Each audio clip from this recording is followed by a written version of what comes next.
کل جن کے بارے میں الزام کرتے تھے کہ انہوں نے اقتدار چھینا، آج انہی کے ساتھ انہی کے گود میں کہہ لیں کہ بیٹھ کر اقتدار کے مزے بھی لے رہے ہیں۔ تو ظاہر ہے کہ پھر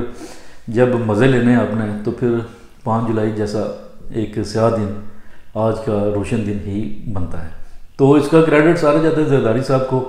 اور خاص کر جنرل باجوہ صاحب، جنہوں نے فوج کو بدنام تو تھوڑا کر دیا، چلے لوگ فوج کے خلاف ہو گئے اس کی جو ان کا کردار تھا سیاست میں اس کے لیے، لیکن انہوں نے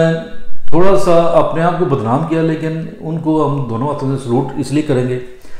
کہ انہوں نے وہ چیزیں جو فوج کے خلاف اکثر یہ پیپلز پارٹی کرتی تھی وہ آج بالکل ہمیں نظر نہیں آتی۔ تو ایک کریڈٹ جاتا ہے جنرل باجوہ صاحب کو۔ بے شک پی ٹی آئی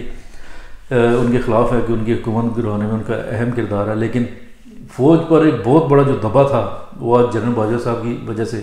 وہ مٹ چکا ہے، اور پیپلز پارٹی ان کے خواب و خیال یہ ساری زندگی کے لیے اب یہ 5 جولائی کا دن جو ہے بطور یوم سیاہ نہیں بلکہ یوم روشن، ایک روشن دن 5 جولائی کا دن جو ہے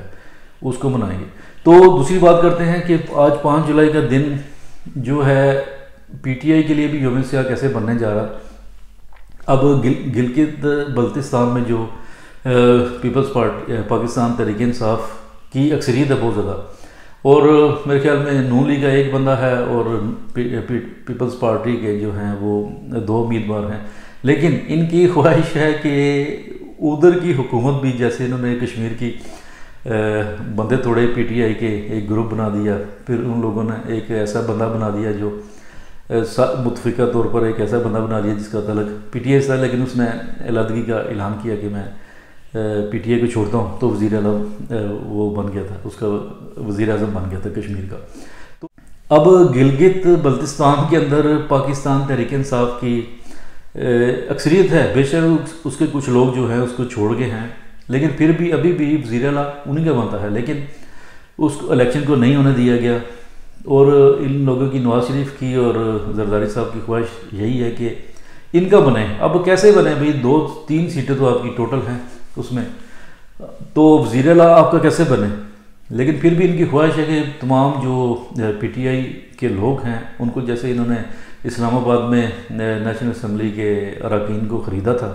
سرعام خریدا تھا اور پیسے دیے تھے، حالانکہ پاکستان ایک مقروض ملک ہے، لیکن زرداری صاحب نے جو اپنے فرش کے اندر جو ڈالر وغیرہ چھپائے ہوئے تھے وہ نکالے، ان کو دیے، اور مجھے لگ رہا ہے کہ اب سندھ کے پیسے اور لندن پنجاب وغیرہ کے پیسے جو ہے وہ گلگت بلتستان وغیرہ میں دیے جائیں گے، تاکہ وہ پی ٹی آئی کے جو ممبران ہیں یا تو ان کو فوجی اسٹیبلشمنٹ جو ہے وہ خوفزدہ کرے، جیسے پنجاب میں کیا کہ جو خوفزدہ نہیں ہو رہا اس کے گھر کے بچوں کو اٹھا لیا، ان کے رشتہ داروں کو اغوا کر لیا، تو تاکہ ان پر ایک پریشر ڈالا جائے تاکہ وہ پی ٹی آئی کو چھوڑیں، اور یا تو نون لیگ کا بنے یا پی پی کا وزیر اعلیٰ بنے، جس کی چانس بالکل نہیں ہے۔ لیکن پاکستان میں اب جو حالات ہیں اس میں یہ سارا ممکن ہے کہ پیپلز پارٹی کا بھی بن سکتا ہے وزیر اعلیٰ اور نون لیگ کا بھی، کیونکہ جب تک اسٹیبلشمنٹ اور جنرل عاصم منیر صاحب کا آشرواد ان کے ہے، ان کا دست شفقت ان کے سر پر ہے، تو وہ جو ہے سارا ممکن ہے۔ اب قائد اعظم محمد علی جناح کا جو ایک کھول ہے انہوں نے واضح طور پر فرمایا جب پاکستان کو بنایا گیا اپنی اسپیچ میں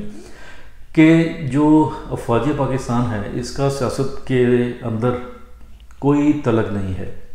ان کا کام جو ہے وہ بارڈر پر ہے، ظاہر ہے دشمن پر نظر رکھنی ان کا کام تھا، لیکن ہمارے حالات ہی ایسے ہوئے، اور اس کو میں سمجھتا ہوں کہ سیاستدانوں کی وجہ سے ہی فوج نے وہ سیاست کے اندر آنا شروع کر دیا، کیونکہ جو بھی اب دیکھیں کہ یہ پاکستان واحد ملک ہے جس کے سیاستدان خود اپنے لیے ایک جنرل کو نامزد کرتے ہیں اور اس کو اس کی پوسٹ پر بٹھاتے ہیں تاکہ وہ ہم پر حکومت کر سکے۔ تو دنیا بھی ہنستی ہے، کہتی ہے کہ دنیا کے تمام ممالک کے پاس فوج ہوتی ہے، لیکن پاکستان واحد ملک ہے جس کی فوج کے پاس ملک ہے، تو یہ ہمارا تو اب تمام دنیا ہم پر مذاق اڑانا شروع ہو گئی ہے۔ تو ناظرین آج میرے خیال میں یہ 2 چیزیں تھیں، ایک گلگت بلتستان کا یہ بھی 5 جولائی ہے، اور آج 5 جولائی جو یوم سیاہ تھا پیپلز پارٹی کا، جس کا جو وہ بنانا آپ بھول چکے ہیں، بالکل نہ ہی یہ منائیں گے، کیونکہ انہوں نے یہ ایک معاہدہ کیا ہوا ہے یا انہوں نے ایک وعدہ کر لیا ہے کہ اب بھٹو صاحب کی برسی، بی بی کی برسی وغیرہ، اس پر کوئی فوج کے خلاف ایسی بات نہیں ہوگی جس پر یہ ہمیشہ سیاست کرتے رہے ہیں اور اقتدار حاصل کرتے رہے۔